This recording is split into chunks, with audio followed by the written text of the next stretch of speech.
Ora, bem-vindos ao Dois Solas da Lapa, um podcast feito por dois amigos que gostam de falar sobre cultura e temas bíblicos. Sou o Solos Tiago, comigo está o Solos Joel. Joel, boa noite.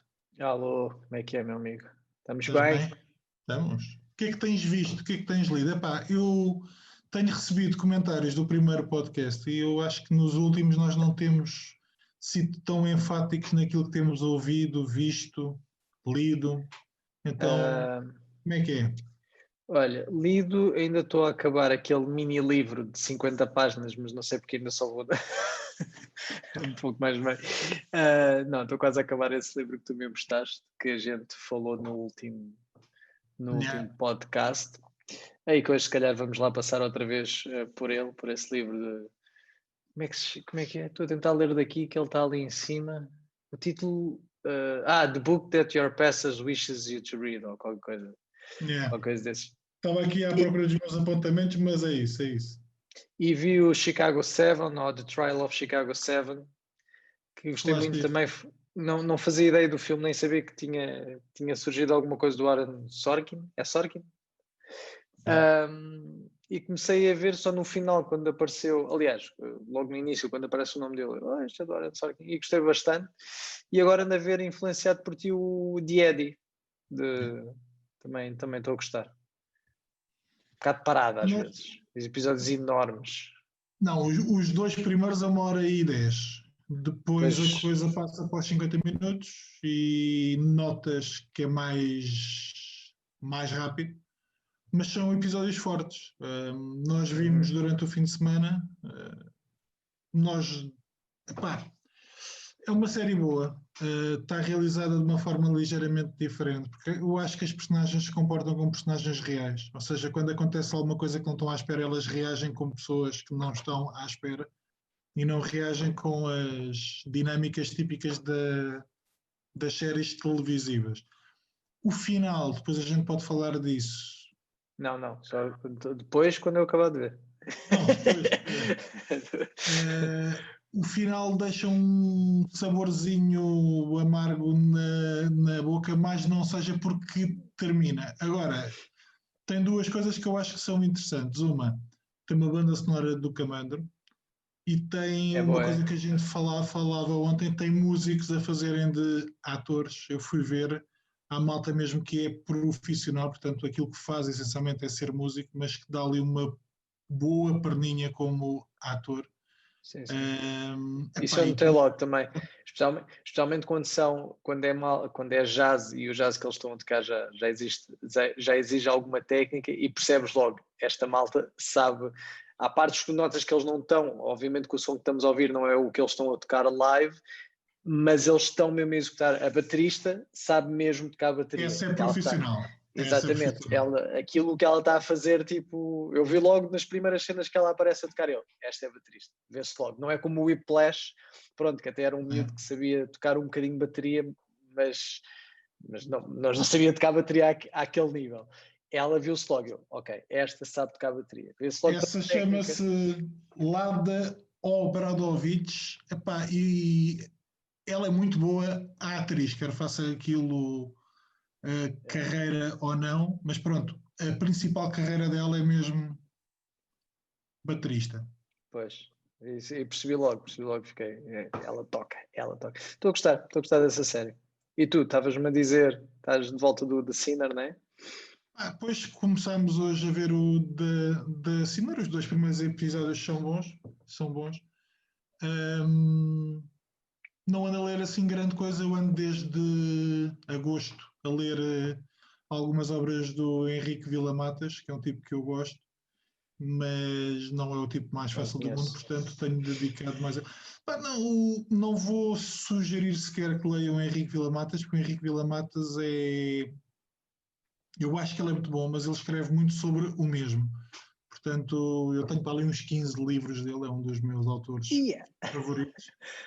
Mas é um bocado monocórdico no sentido da temática. Portanto, a temática dele é sempre à volta da literatura, dos autores que ele acha que são autores com A grande, daqueles que escrevem verdadeira literatura. Portanto, aquilo anda sempre à volta daquilo.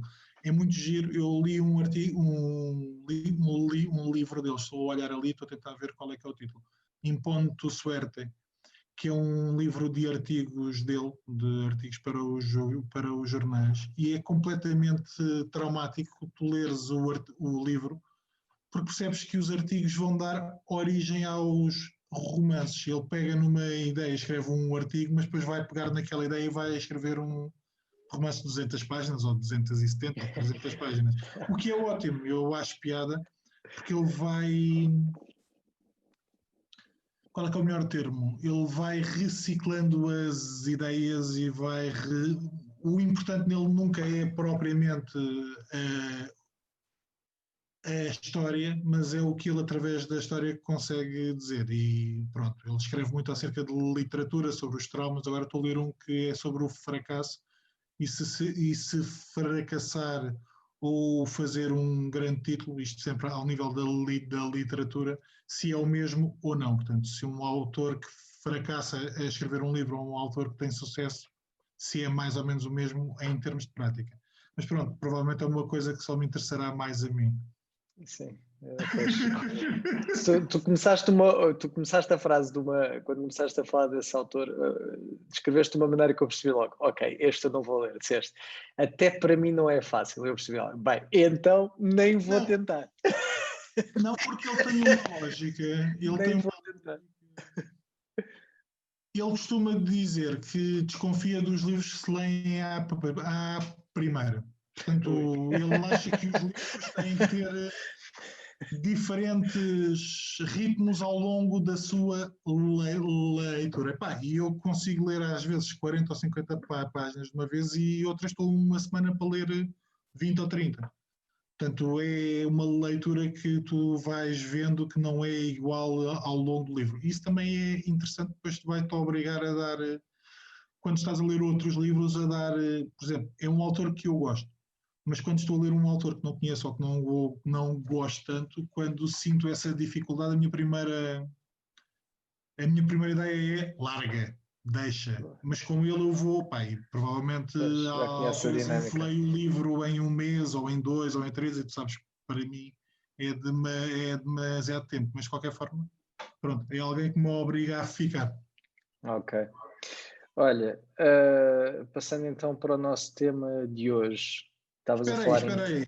Antes de falarmos disso, Ui, eu não sei se a gente depois fica muito agarrados, mas foi a primeira semana, tem sido a primeira semana depois de lançarmos o podcast, e queremos agradecer a todos aqueles que entraram em contacto connosco, que nos deram algumas sugestões, e já temos algumas.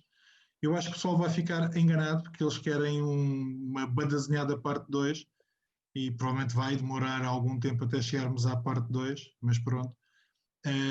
Mas pronto, temos que agradecer a toda a gente que nos ouviu, a toda a gente que entrou em contacto connosco, e vamos ver como é que vai ser daqui para a frente. Joel, desculpa, estavas a dizer... Não. Estava a dizer, agora depois falaste isto, é verdade. Lançámos e os números estão...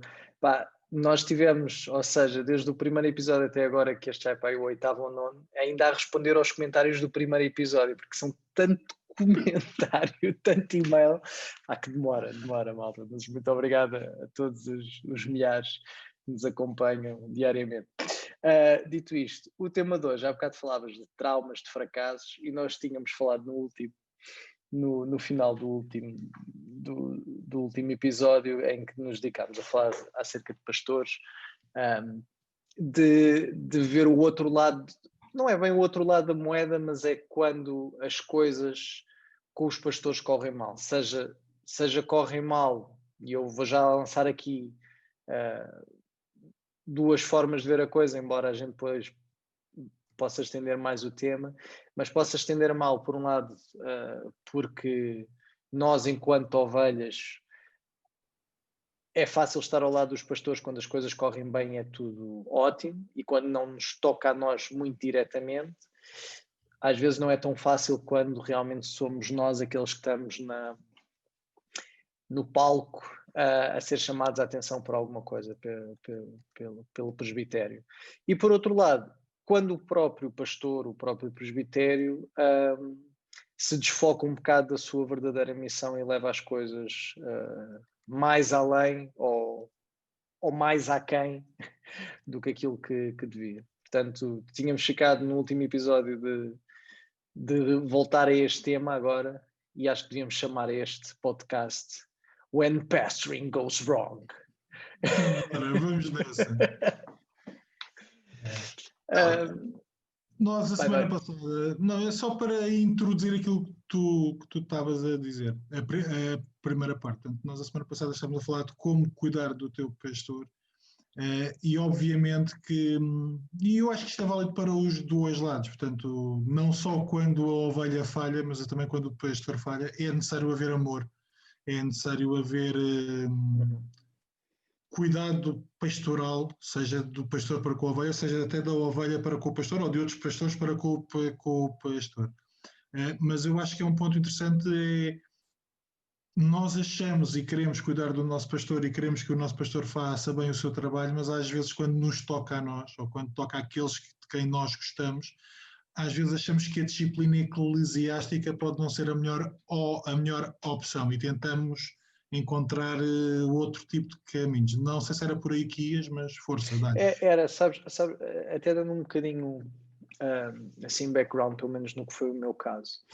Eu confesso que eu durante grande parte da minha vida cristã, eu não tinha muito claro esta questão da disciplina da igreja.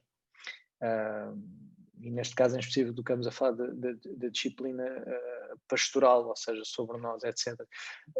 O relacionamento, pelo menos eu cresci e vivi grande parte a ver no pastor realmente, por um lado, uma figura que tem uma visão de para onde é que deve levar a igreja, etc, etc.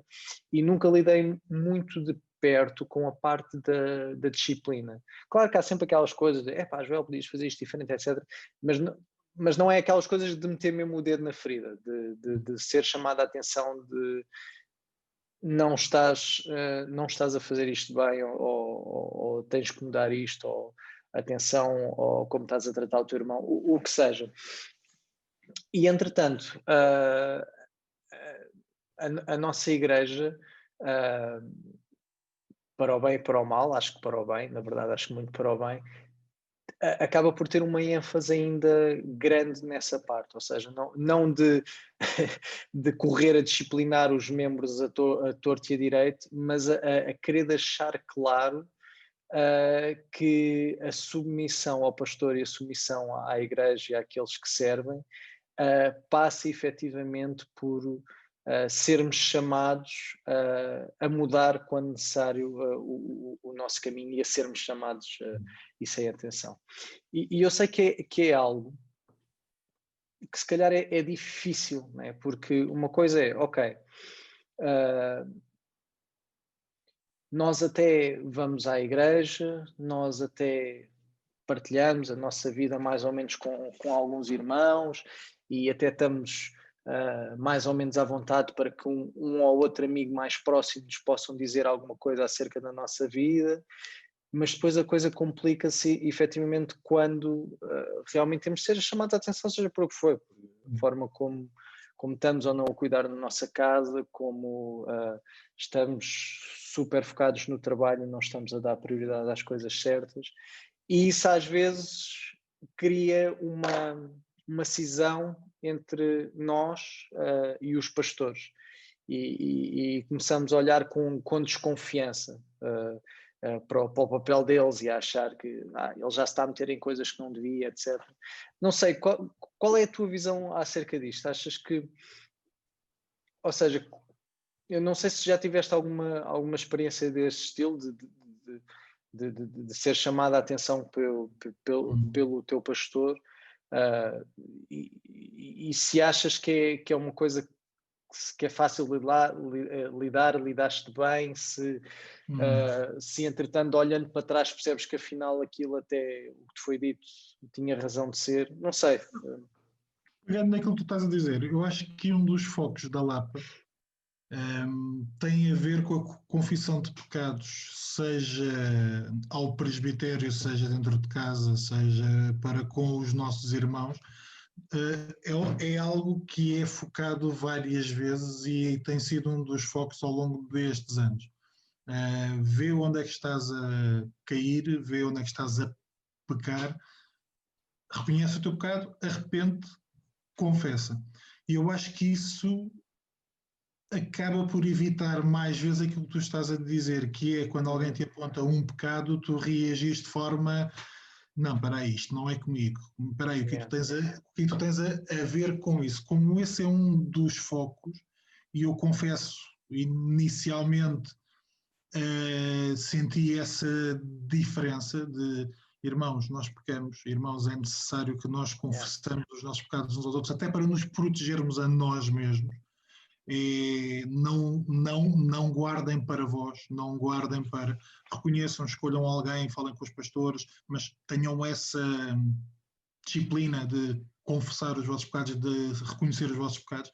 Eu acho que isso acaba por ajudar a que quando as conversas vêm, tu reajas de maneira menos defensiva. Não sei se concordas comigo ou não. Não, concordo plenamente.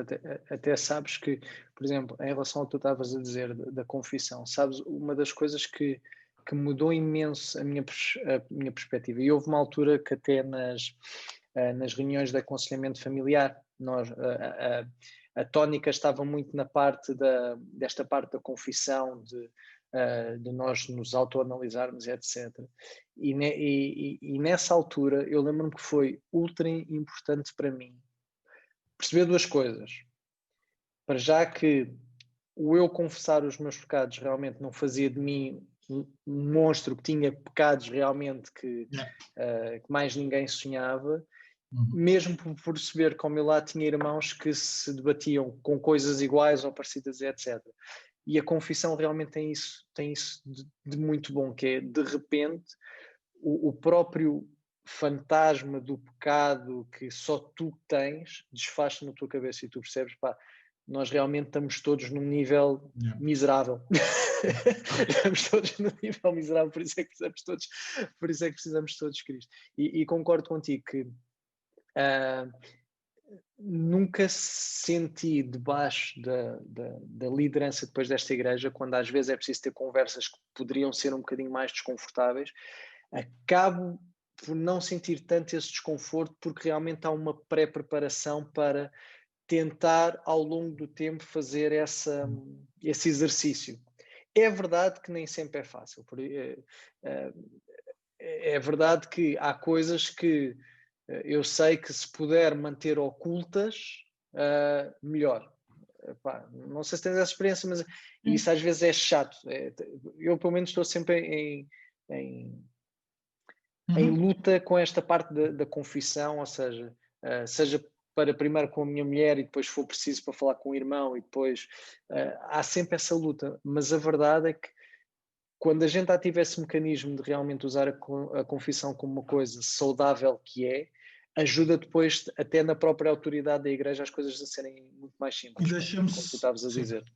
Deixa-me só juntar a um tema que nós falámos há algumas semanas, e tu és uma dessas pessoas, mas o facto de poder contar com algumas pessoas em oração acaba por ajudar a que a confissão não seja um momento estanque. Portanto, às vezes a confissão vai acompanhada de alguém que ora, de alguém que ouve, e de alguém que ouve e de alguém que ora por ti e que até te acompanha em algumas circunstâncias. Portanto, por isso é que eu acho que quando o pastor vem falar de algumas coisas, há umas que estão mais abertas na minha mente do que outras. Há umas, obviamente, que às vezes eu aceito claramente e que reconheço. Há outras que penso, espera aí, mas eu não tinha dado por isto, ou se calhar eu ainda não fiz o suficiente para. Portanto, é óbvio ou é provável que tenha havido já alguma circunstância em que a conversa como vem acaba por não me agradar tanto, porque tem a ver comigo, tem a ver com as minhas falhas, com os meus pecados, mas nunca senti que o pastor estivesse, desculpa o termo, a mexer onde não devia estar a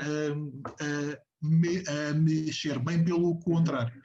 Portanto, desse ponto de vista, E, aliás, por acaso é um dos pontos do livro, é que uma das formas de encorajarmos os pastores é confessarmos os nossos pecados e ter um coração preparado para isso, para que quando o pastor vem, ou mesmo que o pastor não venha, o ponto do livro é uma forma de desencorajamento para o pastor quando prega, quando trabalha e vê que a comunidade continua com o coração empedernido. Portanto, a questão de irmos confessar e a questão de, estou aqui a tentar apanhar os meus apontamentos, mas o arrependimento regular leva a que tu tenhas um coração mais agradecido e preparado para a transformação. Portanto, também é uma forma de nós cuidarmos do nosso pastor, é pormos em prática aquilo que ele prega e quando ele vier dar-nos na tola, é estarmos mais preparados para reconhecer que é um resultado da pregação, é um resultado da palavra. Sem dúvida, sem dúvida. Eu acho que, por exemplo, às vezes um dos perigos que existe que é o confundirmos muito o próprio conhecimento da palavra, ou seja, vou pôr as coisas assim, o conhecimento que a gente tem da palavra às vezes não faz clique nas coisas mais simples da nossa vida, ou seja, pode passar Jesus, Paulo, todos os discípulos, apóstolos, os que escreveram as cartas, podem passar não sei quanto tempo a falar da disciplina, de confessarem os seus pecados, e nós podemos saber essas coisas todas, mas até que as coisas façam clique realmente na nossa forma de ser e na maneira, é mesmo difícil, ou seja, nós estamos tão, como tu dizias, tão cheios de pedra por dentro, que é muito difícil às vezes, e uma pessoa sabe mais ou menos da Bíblia, mas sabe bem as coisas e às vezes é tão fácil o que ouvimos, seja do púlpito, seja de toda a vida da igreja, nos passar, as verdades essenciais nos passarem mesmo ao lado. E é por isso que às vezes acho que há esse choque. De repente, quando somos chamados à atenção, a nossa reação é aquela luta pouco saudável de não querer colocar o nosso pecado a descoberto. E é tramado. E a nossa autossuficiência, porque apesar de não acreditarmos nela, está lá sempre. praticamos-la diariamente. Está lá sempre, é verdade. E agora pensando do outro lado também, porque somos todos humanos, o livro também ainda hoje estava a ler essa parte do livro que referi isso. Nós depois nos footnotes, nos show notes, referimos outra vez este livro para quem apanhou este episódio e não ouviu o anterior. Deve de ir ouvir o anterior também, mas a gente deixa já as footnotes deste livro que a gente está a referir. Um grande título e uma grande capa, é preciso nós referirmos isso sempre. Quase que quebrou o YouTube quando fizemos upload. Acho que o YouTube não aceitava uma capa daquelas.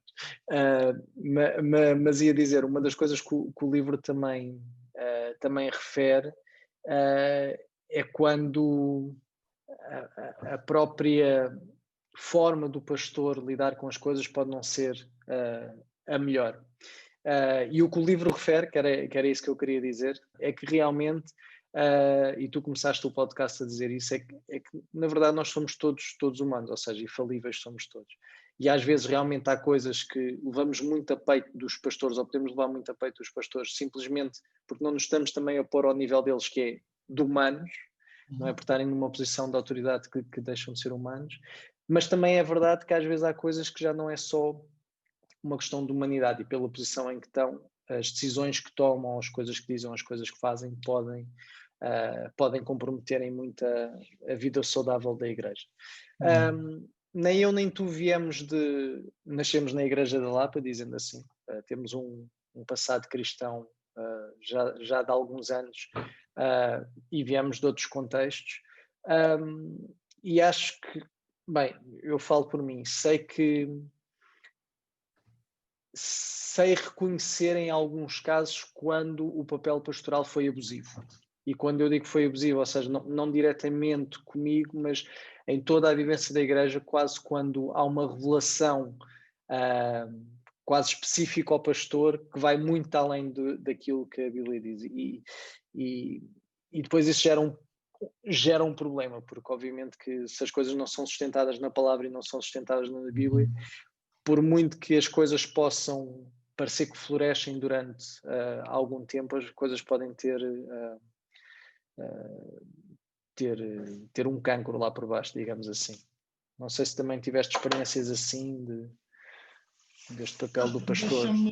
Deixa-me pegar num outro ponto. O facto de nós termos uma confissão de fé permite que teologicamente algumas coisas possam ser evitadas. Obviamente que não evita tudo e obviamente que a razão desses problemas de autoridade acontecerem pode não ter só a ver com uma falha na comunicação teológica, pode ter a ver com uma autoridade que é tomada só porque é o pastor. Embora eu acho que, por exemplo, a forma como a Igreja da Lapa está estruturada, está organizada, não quer dizer que impeça totalmente, mas eu acho que ajuda a manter claramente as definições. O que eu acho é que uma das razões pelas quais isso pode acontecer, e tu vens de um contexto mais neopentecostal, mais carismático do que o meu, mas uma das razões pelas quais isso pode acontecer é que às vezes o pastor faz tudo e a igreja acaba por não fazer nada. E a igreja às vezes também descansa no mau sentido em colocar tudo em cima do pastor. E isso faz com que o pastor às vezes tenha essa tão grande autoridade e que a má autoridade seja uma consequência também de tudo aquilo que ele faz ou da forma como ele faz. Por um lado, isto.